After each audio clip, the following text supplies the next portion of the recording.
Assalamualaikum warahmatullahi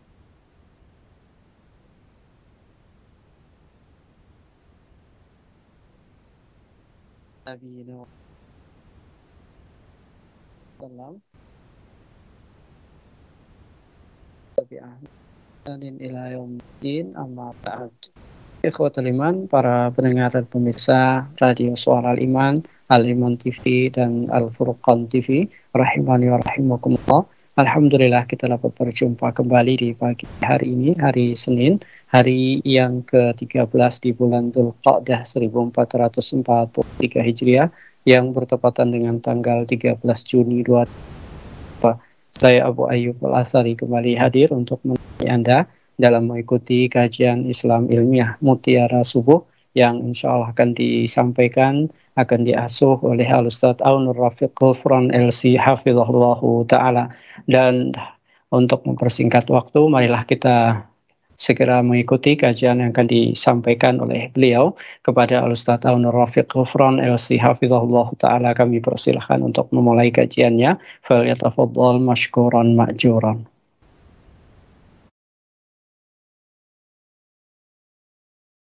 Assalamualaikum warahmatullahi wabarakatuh. Innal hamdalillah nahmaduhu wa nasta'inuhu wa nastaghfiruh wa na'udzu billahi min shururi anfusina wa sayyiati a'malina. May yahdihillahu fala mudilla lahu wa may yudlil fala hadiya lahu. Asyhadu an la ilaha illallah wahdahu la syarika lah wa asyhadu anna Muhammadan abduhu wa rasuluh. Allahumma salli wa sallim ala nabiyyina Muhammadin wa ala alihi wa sahbihi ajma'in, amma ba'du. Ma'asyiral muslimin wal muslimat di mana saja berada, alhamdulillah Allah Subhanahu wa Ta'ala masih memberi kesempatan kita hidup, dan mari kita gunakan hidup kita ini untuk ibadah kepada Allah. Karena Allah Ta'ala menciptakan kita, utamanya yang tidak boleh kita lupakan bagaimana kita bisa meraih surga dengan amal yang Allah Ta'ala perintahkan kepada kita. Ikhlas karena Allah, sesuai dengan sunnahnya Rasulullah Sallallahu Alaihi Wasallam. Pada pekan yang lalu telah kita bahas muqaddimah tentang kurban. Dan sebentar lagi kita akan melalui waktu kurban ini. Sekarang sudah tanggal 13 Dzulqa'dah. Masih ada kesempatan bagi orang yang ingin berkurban, menyisakan yaitu hartanya. Karena kurban ini waktunya dibatasi oleh Allah, dan juga bulannya pun juga dibatasi oleh Allah Subhanahu wa Ta'ala. Tidak seperti amal-amal yang baik yang lainnya, maka ada kebebasan seperti kita berinfak. Tapi kurban betul-betul diatur rapi, baik di dalam Al-Quran maupun dalam hadis Rasulullah Sallallahu Alaihi Wasallam.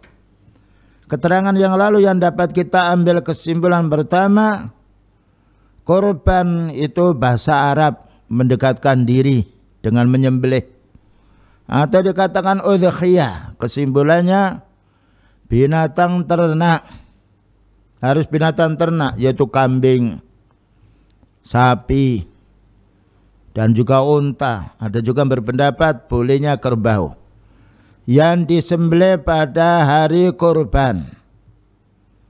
Pada hari kurban adalah tanggal 10 sampai tanggal 13 sebelum maghrib Dzulhijjah.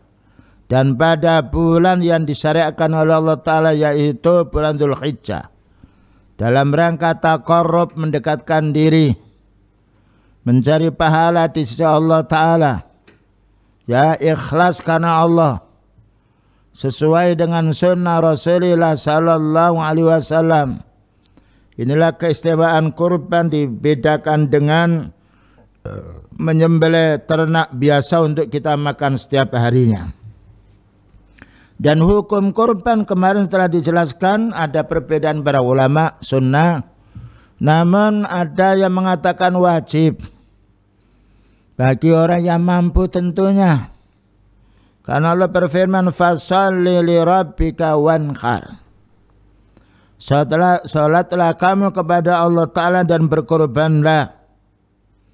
Demikian juga Allah Ta'ala mengatakan, Qul inna salati wa nusuki wa mahyaya wa mamati lillahi rabbil alamin la syarikalah. Disebutkan dalam surat Al-An'am 162-163. Katakan wahai Nabi, sesungguhnya salatku, korbanku, hidup dan matiku karena Allah Ta'ala. Tidak ada sekutu baginya. Dan ini juga menunjukkan umum. Tetapi hukum wajib tercantum di sini bagi orang yang mampu. Ya, karena korban berkenaan dengan harta. Salat berkenaan dengan fisik kita. Dan Allah berfirman pula, fasalli li rabbika wanhar. Salatlah kamu karena Allah Ta'ala dan berkorbanlah. Dikarenakan wanhar, kalau nakhar itu namanya kurban unta. Kalau udhiyah itu namanya yaitu kambing atau sapi. Dan juga dianjurkan kita betul-betul binatang yang kita korbankan yang sesuai dengan syar'i, binatang ternak, yaitu sapi, kambing dan juga unta. Karena Allah Ta'ala berfirman, walikulli ummatin ja'alna mansakan liyadhkuru ismallahi ala ma razaqahum min bahimatil an'am.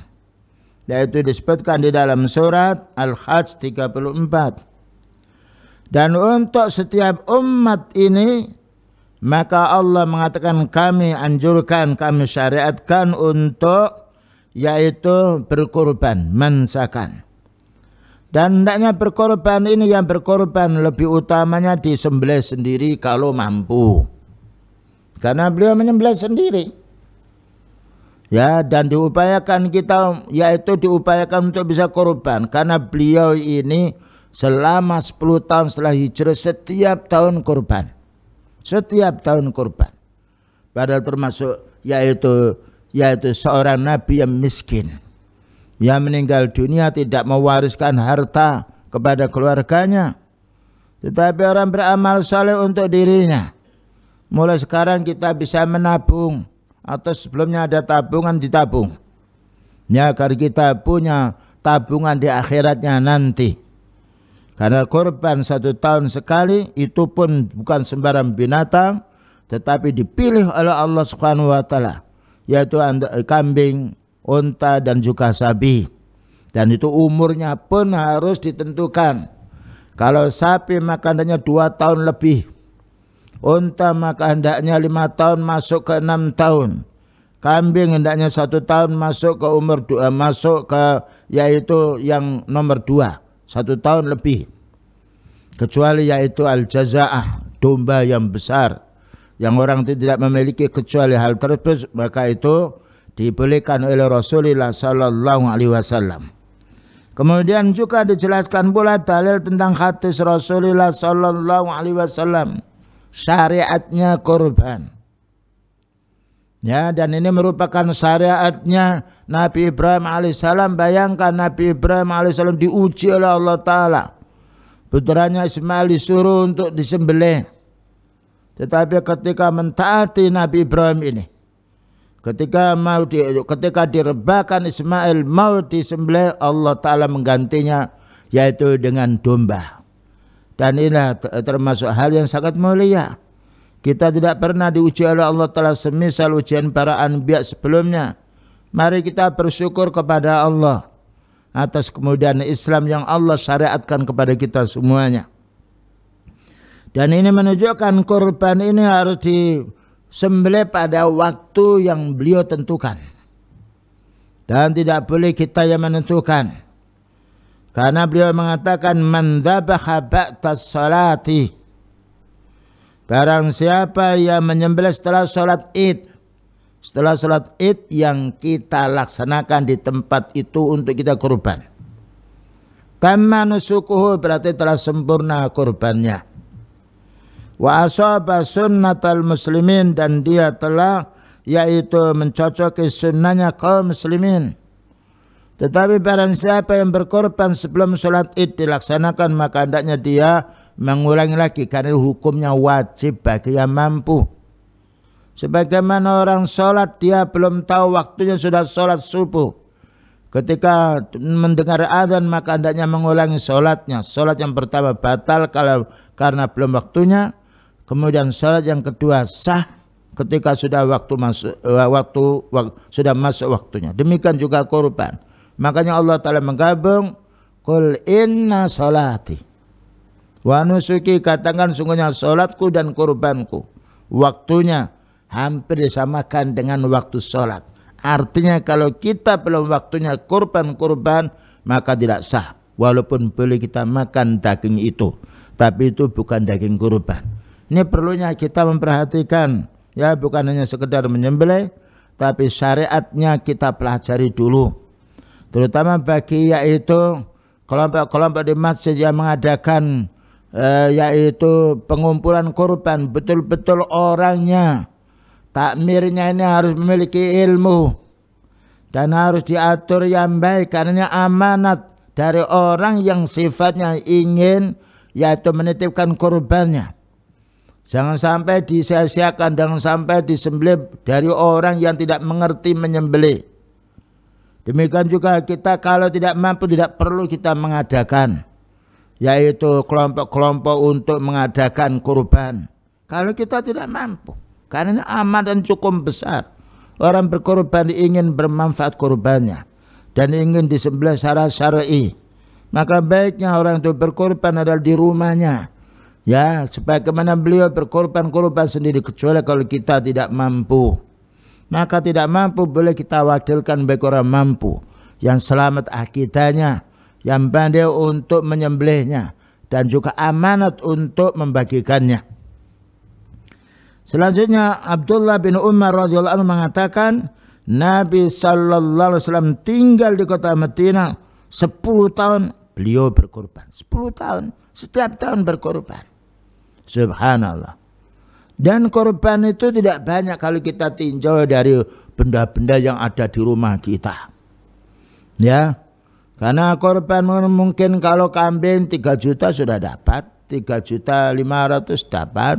Ya, sapi yang ada harganya yaitu yang baik adalah yang gemuk yang besar, 21, 25 atau kurang daripada itu orang berkorban untuk dirinya. Dan itulah yang dikorbankan harta milik si dia. Walaupun daging itu dibagikan pada saudara kita yang miskin atau orang-orang kaya yang mendapatkannya. Ketika mereka berkorban, mereka juga boleh untuk menerima daging dari korban tersebut. Selanjutnya, ijma' ulama mengatakan bersumber dari Ibnu Qudamah rahimahullah ta'ala, kaum muslimin telah sepakat tentang disyariatkannya korban. Disyariatkannya. Tentunya bagi orang yang mampu. Ya, inilah perlunya kita tidak eman. Ya, tidak bakhil di dalam uang harta yang kita miliki. Karena harta yang kita miliki yang sudah diinfakkan. Ya, sebagaimana beberapa hadis yang sudah kita dengar sebelumnya. Harta yang kita miliki yang sudah kita makan masuk perut kita, milik kita. Baju yang sudah kita pakai usang itu milik kita. Sedekah yang sudah kita infakkan itu baru milik kita. Adapun barang-barang yang masih di rumah kita belum tahu itu. Ini apa milik kita atau tidak. Maka perlu kita meninggal dunia sebelumnya menabung di sisi Allah Ta'ala dengan amal-amal yang soleh. Kemudian berikutnya yaitu penjelasan hukum korban. Hukum korban ini ada beberapa macam. Pertama, hukumnya wajib bagi orang yang mampu dan itu tidak berselisih. Wajib bagi orang mampu yang itu tidak berselisih. Cuma mampunya di sini lain dengan yang lainnya. Kalau kita umpamanya dalam satu rumah ini ada orang kaya 4 atau 5. Dalam satu rumah tangga, keluarga, bapaknya kaya, anaknya kaya, istrinya kaya umpamanya. Ya, kemudian mau berkorban salah satunya saja. Dan berkorban kemudian yang lain mengikuti pahalanya boleh. Tapi itu kurang sempurna. Karena orang mampu hendaknya dia berkorban. Di rumah punya orang kaya 5 berkorban semuanya. Itu lebih utama daripada hanya 1 kemudian pahalanya dibagi untuk orang banyak. Namun kalau kita berkorban kambing 1 untuk orang 1. Untuk orang 1. Tapi andaikan kita, si keluarga kita tidak bisa berkorban, kita hanya kambing 1 kita, yaitu tidak mengapa, berbagi pahala. Berbagi pahala. Dah ini berkorban ya.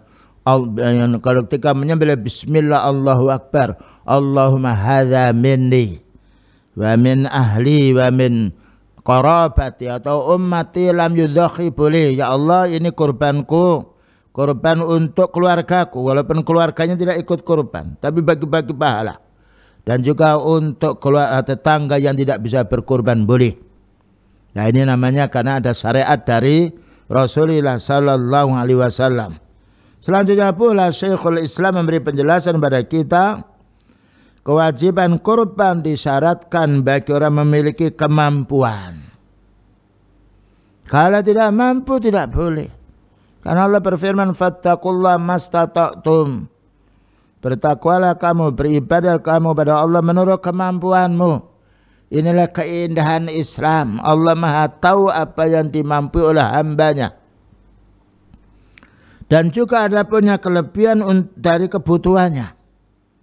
Tapi kalau kita pas-pasan untuk makan, yaitu keluarga kita, lalu kita berkorban sehingga nanti terbengkalai keluarga kita, tidak boleh.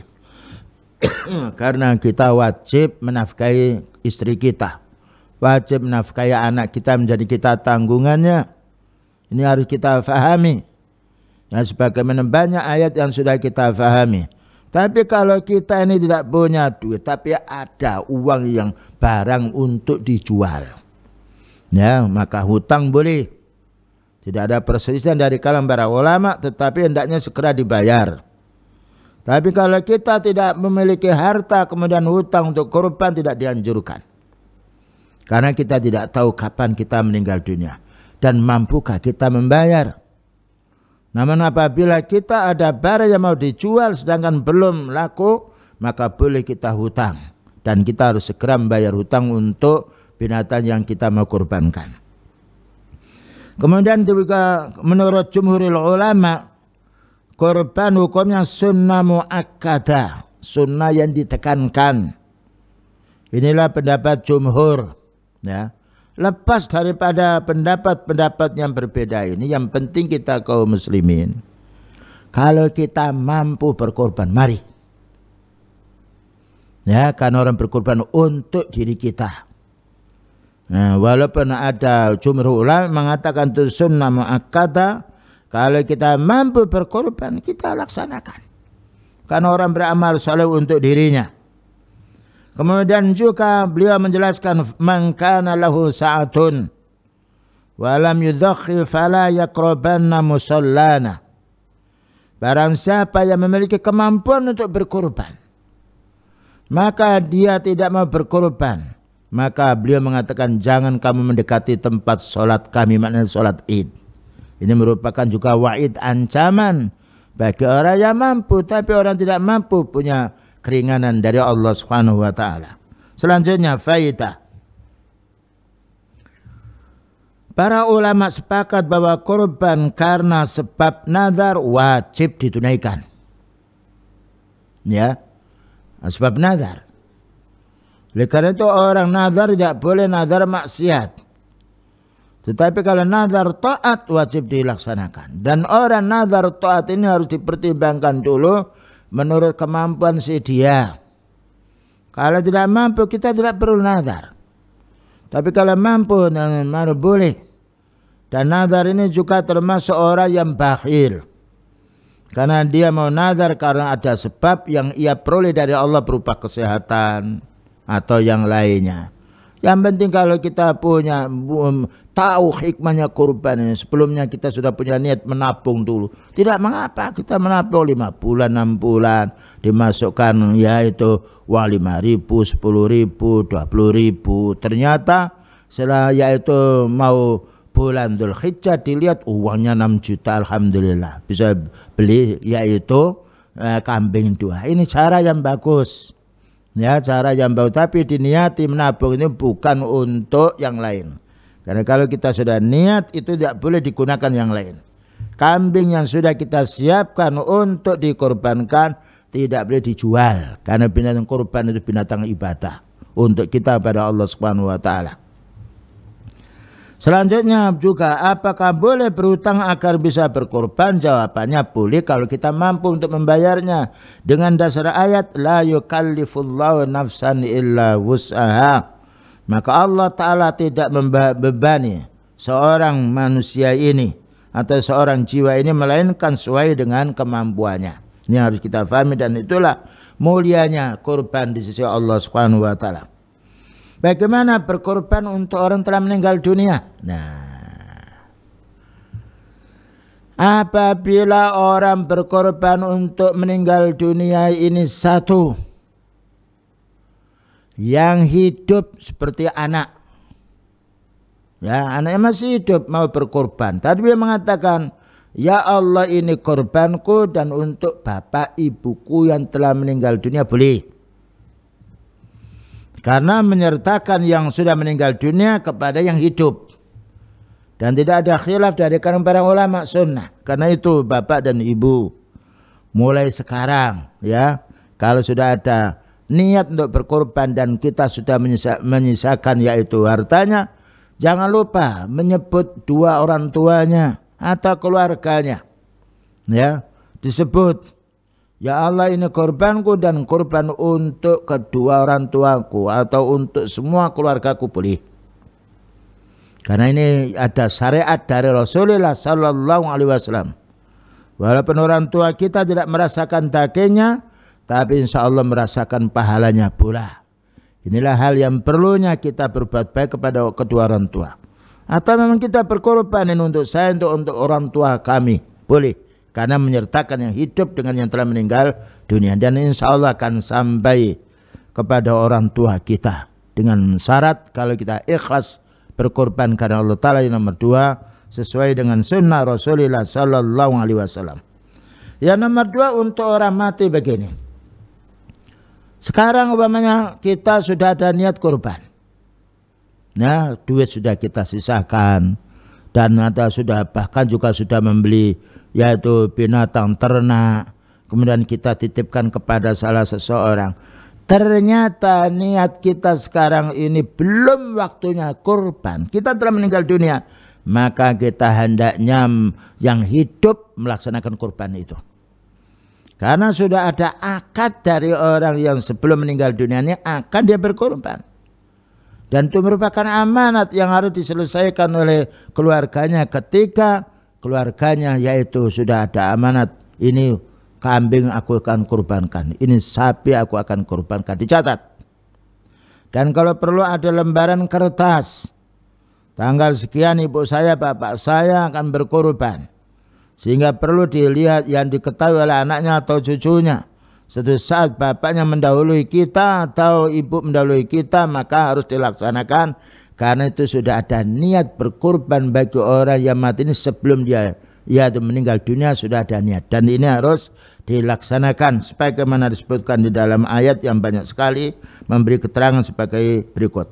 Allah Ta'ala berfirman, "Faman battalahu ba'da ma sami'ahu fa innama ismuhu 'alal ladzina yubattilunahu innallaha sami'un 'alim." Maka barang siapa yang mengubah atau mengganti ya wasiat orang yang mau berkorban itu setelah dia mendengarnya, fa innama ismuhu, sesungguhnya dosanya kepada siapa? 'Alal ladzina yubattilunahu, bagi orang yang merubah wasiatnya orang berkorban ini. Nah, ini perlunya kita mencatat wasiat atau kita rekam. Direkam dulu, jangan dihapus. Ya, ini untuk kejelasan. Kenapa? Innallaha sami'un alim, Allah Ta'ala maha mendengar. Maknanya mendengar hambanya yang diamanati. Alimun, maha mengetahui hambanya yang diamanati oleh saudaranya. Inilah perlu kita menjadi orang yang amanat. Orang-orang yang merasa muraqabatullah, merasa diawasi oleh Allah Subhanahu wa taala. Kemudian keutamaan kurban banyak sekali. Ya. Di antara pertamanya melaksanakan perintah Allah. Melaksanakan perintah Allah taala pahalanya besar. Melebihi daripada kurban yang kita kurbankan. Salat melebihi pahala salat ini melebihi daripada salat yang kita kerjakan. Karena Allah Ta'ala menggandakan orang-orang beramal saleh minimalnya 10 sampai 700 bahkan lebih. Melaksanakan perintah Allah karena Allah berfirman fasholli li rabbika wanhar. Salatlah kamu karena Allah Ta'ala dan berkorbanlah. Ini yang perlu kita fahami. Yang nomor 2, ibadah harta yang paling agung. Karena kurban ini tidak seperti kita menyembelih binatang ternak biasa. Bayangkan umurnya saja beliau yang menentukan. Unta harus 5 tahun lebih. Sapi 2 tahun lebih. Kambing 1 tahun lebih umurnya. Bukan sembarangan. Berbeda dengan menyembelih ternak biasa, kita boleh umur 3 tahun, 3 bulan, 4 bulan, ya, atau 5 bulan boleh. Kita sembelih karena itu untuk kita sendiri. Tetapi binatang ternak subhanallah, dan itu tidak boleh cacat. Ya, pincang tidak boleh. Matanya kabur dia, ya, tidak bisa melihat warna. Ya, atau melihat tapi dia buta tidak boleh. Tanduknya patah, lebih baik kita cari yang tidak tanduknya patah. Makanya kita harus betul-betul memelihara. Kalau kita diamanati untuk berkorban, saudara kita harus dijaga. Ya, dikasih makan, dikasih minum, dibuat gembira korban itu. Dan jangan sampai berkelahi dengan temannya. Ketika kita menyembelih pun jangan diperlihatkan pisau itu kepada si mereka. Dan harus dipisahkan antara binatang yang mau disembelih, tidak boleh dilihat oleh kawannya yang lain. Ini harus difahami. Ya, sebagaimana tata cara adab bagi orang menyembelih. Jadi bukan sembarang asal kita menyembelih. Perhatikan, karena termasuk ibadah yang mulia. Ibadah itu kalau tidak cocok dengan syariatnya ditolak oleh Allah Subhanahu wa taala. Maka beliau bersabda, "Man 'amila 'amalan laisa 'alaihi amruna fahuwa raddun." Barang siapa yang beramal yang tidak cocok dengan sunnah beliau, maka itu ditolak. Ya, jadi pahalanya sangat besar sekali. Ini yang perlu kita fahami. Dan juga betul-betul mencari, yaitu kalau kambing ya mencari yang sifatnya yang bagus, yang gemuk, yang gagah. Tidak boleh yang sakit. Tidak boleh kudisen. Walaupun itu boleh disembelih dimakan. Ini menunjukkan keistimewaannya binatang yang dikorbankan. Betul-betul binatang yang sangat indah, yang mengharukan bagi orang yang melihatnya. Dan juga kalau binatang itu sehat bagus, kita senang makan dagingnya. Kemudian juga yaitu penjelasan yang lainnya, hikmah dan manfaat al-kurban.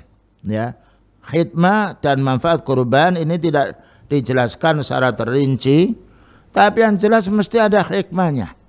Karena mustahil Allah Ta'ala memerintah kita lalu tidak ada hikmahnya. Tetapi yang maha tahu hikmah ini adalah Allah Subhanahu wa Ta'ala.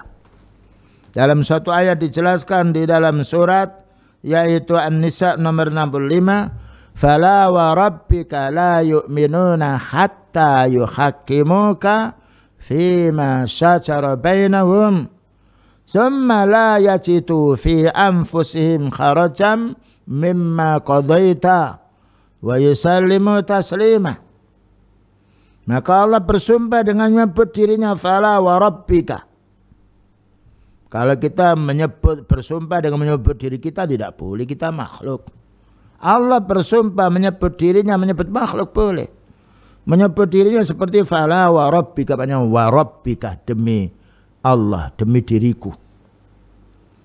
Ya, dan juga Allah Ta'ala boleh bersumpah dengan menyebut makhluknya, menunjukkan kebesaran kekuasaan Allah. Wasyamsi wa duhaha. Nah, kalau kita bersumpah harus menyebut nama Allah Ta'ala. Maka pentingnya perkara ini karena disumpah oleh Allah Ta'ala, la yu'minuna, tidaklah sempurna iman seseorang hatta yuhakkimuka fima syajara bainahum, sehingga mereka ini berhukum kepadamu wahai Nabi dalam hal yang mereka perselisihkan. Dan ini pentingnya kita menanya pada orang punya ilmu. Ketika kita mau berkorban atau permasalahan apapun, tanya pada orang punya ilmu. Dan orang punya ilmu itu senang sekali kalau ada orang awam bertanya. Ya, merasa gembira. Walaupun tidak mendapatkan apa-apa. Tapi pahala yang lebih besar yang diperoleh oleh orang yang mau memberi penjelasan bagi penanya. Karena itu Allah Ta'ala berfirman, fas'alu ahla dzikri in kuntum la ta'lamun. Bertanyalah kamu pada orang punya ilmu kalau kamu tidak tahu. Inilah kebaikan din. Kebaikan ulama sunnah. Berbeda kalau kita nanya masalah urusan umum, yaitu tentang masalah urusan dunia. Ada orang yang sifatnya punya keahlian ini. Mungkin kalau kita tanya tidak boleh, karena khawatir ditiru oleh orang. Itu orang penyembah dunia. Tetapi orang mukmin dia leluasa dia, karena ingin membantu saudaranya. Membantu saudaranya dibantu oleh Allah. Karena beliau bersabda, wallahu fi aunil abdi ma kana al-abdu fi auni akhi. Allah akan menolong hamba selagi hamba itu mau menolong saudaranya. Bayangkan berapalah kita menolong saudara kita dibandingkan pahala yang Allah berikan kepada penolong. Subhanallah. Ini perlunya kita orang mukmin harus tolong menolong. Wa ta'awanu 'alal birri wat taqwa. Tolong menolong kalian dalam urusan kebaikan dan ketakwaan. Tidak ada manusia yang paling baik kecuali orang yang menolong saudaranya. Menolong orang tidak mampu, menolong orang sangat membutuhkan, ya, memberi jawaban pada orang yang tidak tahu. Inilah kebaikan Islam yang tidak dimiliki oleh agama yang lain. Mari kita bersyukur kepada Allah Subhanahu wa taala. Kemudian juga summa la yajitu fi anfusihim kharajan mimma qadaita. Kemudian orang-orang diadili ini, yang dihukumi ini, yang diberi jawaban ini, tidak merasa keberatan dalam hatinya dengan ketentuan-ketentuan Allah Ta'ala. Wa yusallimu tasliman, dan menerima dengan baik hati. Kalau kita menanya, jangan sampai kita menanya pada orang yang ingin mencari kecocokan dengan pendapat kita. Ketika kita menanya mencari dukungan, bahaya. Kita menanya itu karena kita tidak tahu. Atau kita ingin yaitu mendapatkan ilmu dengan ketetapan yang sudah kita ragukan ini. Ketika kita punya perasaan demikian, ternyata jawaban itu menyimpang dari perasaan kita, kita wajib menerima jawaban dari orang punya ilmu. Ya, karena orang itu ditanya, orang punya ilmu ditanya, tidak boleh dia takut kepada yang menanya. Ya, karena orang menanya ingin tahu kebenaran. Jangan sampai dibohongi, jangan sampai itu karena orang akrab atau orang ditakuti kekuatannya lalu kita bereaksi atau bersiasat, tidak boleh. Katakan qulil haqqa. Katakan yang benar walaupun dirasakan pahit. Walaupun orang yang yaitu menanya itu kurang berkenan, sampaikan ini yang hak. Dan orang menerima yang hak, pahalanya besar, diridhoi oleh Allah Subhanahu wa taala. Selanjutnya kaum muslimin. Kemudian juga di antara hikmah-hikmah berkorban sebagai berikut, mencontoh yaitu seorang nabi yang mulia, yaitu Nabi Ibrahim alaihissalam. Bayangkan Nabi Ibrahim alaihissalam bukan diuji oleh Allah Ta'ala yaitu suruh menyembelih sapi atau onta, kami diuji suruh menyembelih anaknya yaitu Nabi Ismail alaihissalam. Nah, padahal kita punya anak sangat sayang sekali. Bayangkan sakit kita obatkan, ya, kita ridho untuk menggendong anak kita, ya, kata itu sayangnya seorang ibu. Seorang ibu itu mengalahkan sayang seorang bapak. Karena Allah Ta'ala memberi sifat yaitu khusus untuk seorang wanita. Sayangilah anak kita. Karena kita menyayangi anak kita, kita akan disayangi oleh Allah. Dan ada kata malam yarham la yurham. Siapa yang tidak belas kasihan tidak akan dibelas kasihani. Ya. Maka kita tidak diperintah oleh Allah Ta'ala untuk menyembelih anak kita. Diperintah untuk menyembelih kurban, kambing, sapi, atau yaitu unta. Ringan, alhamdulillah. Inilah kemudahan Allah Ta'ala yang harus kita syukuri. Dan orang beramal itu bukan untuk kepentingan Allah, tetapi untuk kepentingan kita sendiri. Seperti orang makan yang kenyang, orang yang makan. Orang itu haus minum yang segar, yang mulutnya orang yang minum. Terkadang orang terlintas atau was-was syaitan, nanti kalau saya mau kurban 3,5 juta duit saya kan sudah sekian, berarti kan hilang. Nah, 3,5 juta itu was-was syaitan yang harus kita tepis. Kita kalau kita mau beramal ingat pahala. Dan pahala ini yang akan kita bawa. Tidak ada orang yang pinjam pahala mencuri pahala. Karena Allah berfirman, "Man 'amila shalihan fali nafsi." Orang beramal saleh untuk dirinya. Sekalipun tetangga banyak korban, kita korban. Nah, ya. Karena kita korban bukan untuk melihat ini sudah banyak korban lah. Kalau sudah banyak korban nanti sia-sia daging itu. Ya, lebih baik kita mengkorbankan, kita infakkan aja harta yang tidak. Korbankan. Karena beliau selama 10 tahun itu berkorban terus. Dan itu suri tauladan kita. Ya wajib kita ikuti. Ya, jangan sampai perintah Allah Ta'ala dibayang-bayang oleh was-was syaitan sehingga kita tidak mau berkorban. Selanjutnya pula dijelaskan pula yaitu mencukupkan orang lain. Nah, hikmah di antara korban mencukupkan orang lain. Bayangkan banyak saudara kita yang tidak mampu membeli daging ketika korban. Nah, kita bisa membantu saudara kita. Bahkan yang tidak bisa kurban, walaupun dia mampu, kita bisa ngasih daging kurban itu kepada mereka. Ya, inilah faedahnya, dan ini juga merupakan syiar Islam yang tidak kita jumpai di dalam agama yang lain. Dan ucapan pula rasa syukur kita kepada Allah. Bukankah Allah berfirman, "La in syakartum la azidannakum." Kalau kamu mau mensyukuri nikmat Allah kamu gunakan untuk ibadah, aku akan tambah. Bayangkan orang-orang suka dermawan dengan keikhlasannya hati membantu fakir miskin, orang-orang tidak mampu. Allah Ta'ala menjadikan gembira hati mereka. Tidak ada kegembiraan yang puncaknya gembira kecuali orang sudah bisa beramal soleh. Kegembiraan orang beramal soleh melebihi harta yang ia miliki, dan itu bisa kita tanya sendiri. Bagi orang suka berinfak, senang dia, alhamdulillah saya sudah bisa berinfak. Karena orang yang berinfak itulah harta yang dimiliki. Dan Allah akan menggandakannya melebihi daripada harta yang kita miliki di dunia yang belum kita infakkan. Inilah prinsip-prinsip yang harus kita pahami. Ya, jangan sampai kita hanya genggam duit kita terus. Kalau mati tidak ada yang tidak bisa kita manfaatkan setelah kita meninggal dunia. Bagi yang paling banyak kita infakkan fi sabilillah.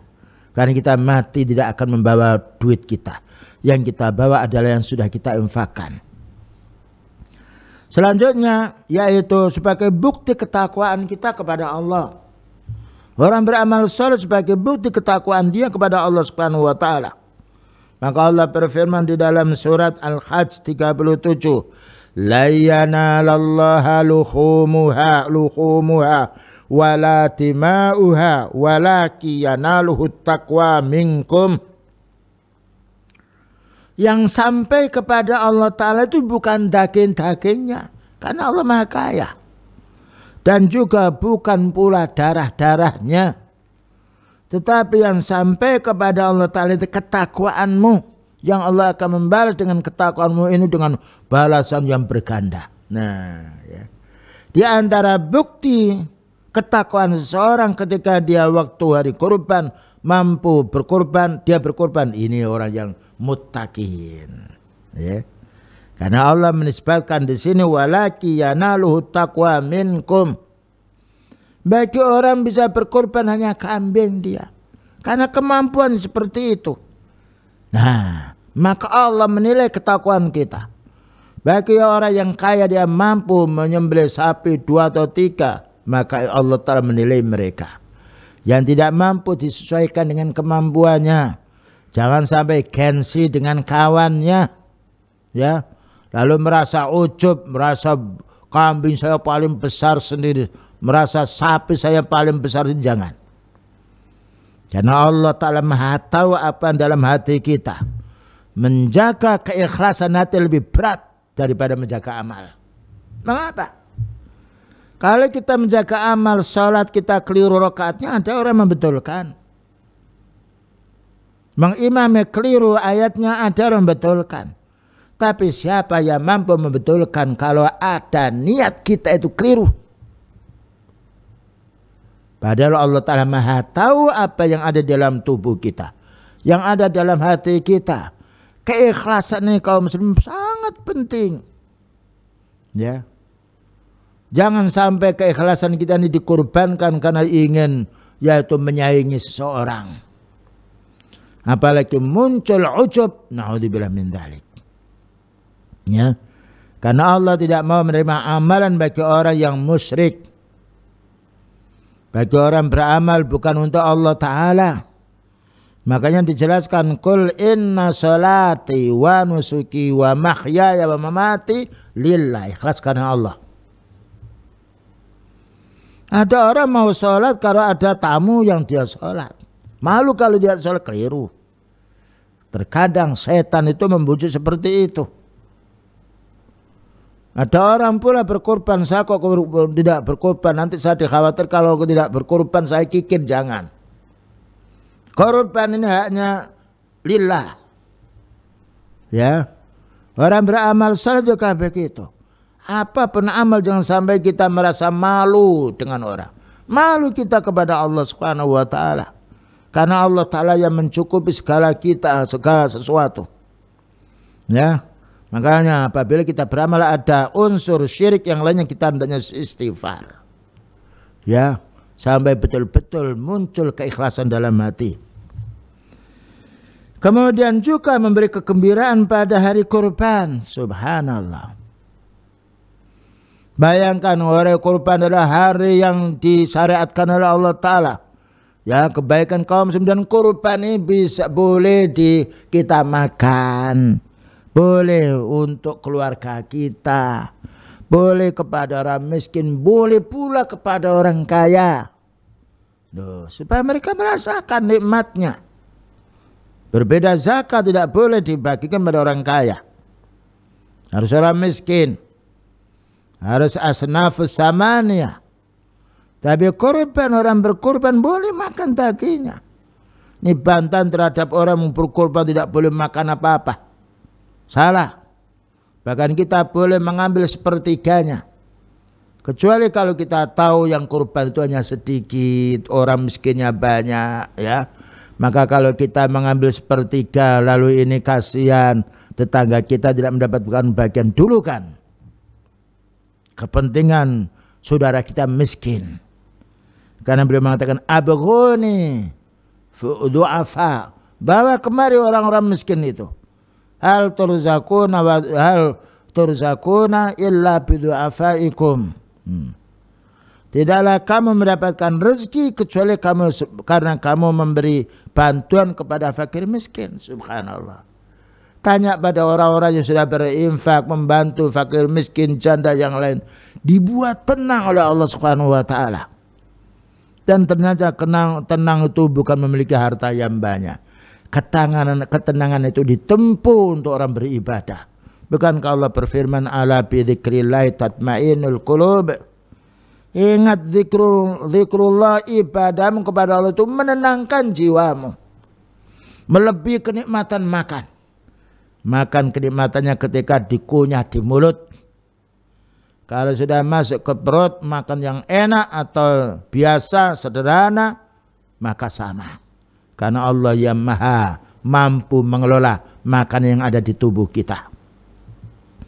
Tapi kenikmatan orang beramal soleh kenikmatan sendiri yang tidak bisa dirasakan oleh orang lain.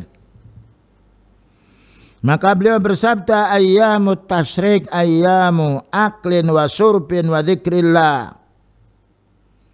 Ayyamut tasyrik maknanya 11, 12, 13 dari bulan Dzulhijjah. Hari-hari makan minum. Ya. Makanya kita tidak boleh berpuasa. Hari tasyrik itu hari makan minum. Dan hari kita mengingat kepada Allah supaya kita zikrullah. Tetapi orang yang haji, yang dia tidak bisa membawa kurban, boleh berpuasa di sana. Itu khusus untuk orang yang hujjaj. Adapun orang-orang yang tidak haji tidak boleh. Karena itu ayyamu aklin wa syurbin, walaupun kita tidak makan yang banyak, tapi kita dilarang. Hari raya dilarang kita siam, ayyamut tasyrik dilarang pula kita siam. Taati. Ya, jangan kita mengambil perasaan kita. Kemudian juga menampakkan syiar Islam. Nah, perlu. Tidak ada syiar Islam yang bisa yaitu menandingi syiar, ya. Tidak ada syiar agama yang lain yang bisa menandingi syiarnya Islam. Karena apa? Syiar Islam itu langsung Allah Ta'ala yang menyuruh kita. Bayangkan ketika hari raya semua kaum muslimin seluruh dunia hari raya. Mengalahkan hari rayanya orang yang bukan muslim. Ketika berkorban seluruh dunia orang-orang muslim yang mampu berkorban. Apa itu dikatakan agama yang radikal? Nah, atau agama yang salah? Bukan. Agama yang rahmat. Rahmatan lil alamin. Bayangkan kita dianjurkan bagi yang mampu untuk membantu yang tidak mampu. Yang tidak mampu mengucapkan terima kasih pada orang yang membantu dirinya. Tidak ada sosial yang paling tinggi di dalam dunia ini kecuali sosial dalam Islam. Karena apa? Perintah Allah Ta'ala. Dan juga sunnahnya beliau Sallallahu Alaihi Wasallam dianjurkan kita untuk berkorban. Dianjurkan mengeluarkan zakat. Dianjurkan berinfak. Dianjurkan sedekah. Dianjurkan wakaf. Dianjurkan menyantuni orang-orang miskin. Menyantuni janda. Menyantuni anak yatim. Ini sosial yang ada hanya pada Islam. Bayangkan kita meminjami duit tidak boleh minta keuntungan. Minjamin 100.000 kembali 100.000. Bahkan kalau orang itu miskin tidak mampu, bebaskan sebagian. Karena kita menolong saudara kita, bukan kita ditolong oleh saudara, tapi Allah yang menolong. Ini yang perlu kita kembangkan di masyarakat. Ya, sekarang alhamdulillah dengan adanya dunia internet dan para dai banyak yang berani menyampaikan yang Islam, banyak orang-orang yang awam terharu dengan keindahan Islam. Bahkan juga banyak yaitu wali-wali murid, orang tua menyekolahkan anaknya kepada pendidikan din. Ini rahmatnya harus kita syukuri. Tidak pernah kita promosi masuk ke rumah-rumah orang, anakmu ya masukkan ke pondok, ya tidak pernah. Tapi Allah Ta'ala yang membangkitkan hati orang-orang yang mendengarkan din ini. Dibangkitkan supaya ada yaitu kecenderungan bagaimana anak kami masa depan. Subhanallah. Karena kita meninggal dunia, di antara yang bisa bermanfaat anak kita yang soleh. Karena anak-anak kata soleh mesti dia mendoakan, tidak lupa dia jasa orang tuanya. Ketika yaitu kita masih kecil digendong oleh orang tua, ditangisi oleh orang tua kita, kalau kita sakit diobatkan, jasa orang tua. Tatkala kita sudah orang tua meninggal dunia, kita menjadi orang cukup, ingat orang tuanya perlu dihajikan, ingat orang tuanya perlu disedekoi, ya. Sedekah untuk orang tua boleh, selagi orang tua itu orang tua muslim, ya. Kalau tidak kita bersedekah untuk kawan-kawan orang tua kita yang akrab, yang dia muslim. Ya, karena orang tua apabila sudah meninggal dunia kufur putus. Ya. Jangankan orang tua kita, beliau mau mendoakan ibunya tidak boleh. Ya, karena orang kufur adalah orang yang dibenci oleh Allah Ta'ala. Tapi orang muslim walaupun dia maksiat, kita doakan. Semoga diampuni dosa mereka karena tidak tahu atau karena keterpaksaan. Karena Allah Ta'ala wa huwal ghafurur rahim. Dat yang maha mengampuni dan juga maha belas kasihan. Kemudian juga menampakkan syiar Islam disebutkan dalam surat Al-Hajj ayat nomor 36. Wal budna ja'alnaha lakum min sya'airillah lakum fiha khairun. Adapun unta-unta yang kamu sembelih, yang kamu kurbankan itu, maka Allah Ta'ala menjadikannya syiar-syiar. Ya. Syiar itu namanya keramian-keramian untukmu. Dan dia adalah punya kebaikan yang banyak. Inilah yaitu perintah Allah Ta'ala kepada hambanya, keuntungan untuk hambanya. Makanya tidak ada orang ahli sunnah yang menyesal murtad. Orang murtad itu karena apa? Karena kurang keimanannya. Atau karena ketika dia Islam itu takut mau dibunuh oleh orang kalau tidak Muslim. Makanya perlu kita tingkatkan keimanan dengan amal soleh. Sehingga kita bisa merasakan halawatul iman, nikmatnya iman. Yang itu akan terasa oleh hati kita. Dan akan terlintas dengan amalan-amalan yang soleh. Kemudian juga mengikuti sebagaimana amalan-amalan orang yang haji. Bukan kan orang haji itu dianjurkan untuk membawa yaitu binatang ternak. Kalau tidak bisa maka membeli di sana. Kalau tidak mampu maka berpuasa. Yaitu 3 hari kemudian 7 harinya. Ditambah untuk orang tidak mampu. Ya, karena Allah Ta'ala tidak memaksakan hambanya yang dia tidak mampu. Kemudian apa yang harus kita jauhi oleh orang yang akan berkorban? Nah ini. Orang berkorban harus pula memperhatikan larangan-larangan. Kalau sekarang sudah mau berkorban maka harus diperhatikan nanti tanggal 1 bulan Dzulhijjah ini ada larangan tertentu. Maka Rasulullah sallallahu alaihi wasallam bersabda, "Fa idza uhilla hilalu Dzulhijjah." Fa idza uhilla hilalu Dzulhijjah. Maka apabila sudah terbit bulan sabit 1 Dzulhijjah, 1 Dzulhijjah. Fala ya'khudhanna min sa'rihi, maka jangan dipotong rambutnya. Ya. Jangan dipotong rambutnya. Walau baik itu rambut yang di ketiak atau rambut yang ada di kepala kita atau yang lainnya yang kita faham. Wala min adfari syai'an, dan jangan pula dipotong kuku kita. Mulai makanya orang mau berkorban sekarang mulai dipotong. Atau mendekati yaitu akhir-akhir bulan Dzulqa'dah dipotong boleh. Sehingga pada waktu berkorban maka kuku ini sudah bersih. Sampai kapan? Hatta yudhakha, sehingga sampai disembelih. Kalau disembelih pada yaitu tanggal 10 setelah salat Id, setelah nyata disembelih baru kita boleh potong kuku. Dan ini dapat pahala. Larangan yang dapat pahala apabila Allah melarang kita dan kita meninggalkannya. Inilah perlu adanya kaidah-kaidah yang harus kita fahami bagi orang berkorban, bukan hanya sekedar mengeluarkan duit, tetapi bagaimana dia mengeluarkan duit ingin dapat pahala dan mempelajari kaidah-kaidahnya. Dijelaskan oleh Syekh Ibnu Utsaimin rahimahullah taala, pendapat yang benar larangan ini bersifat pengharaman. Karena itu makna asal. Haram menunjukkan harus kita tinggalkan.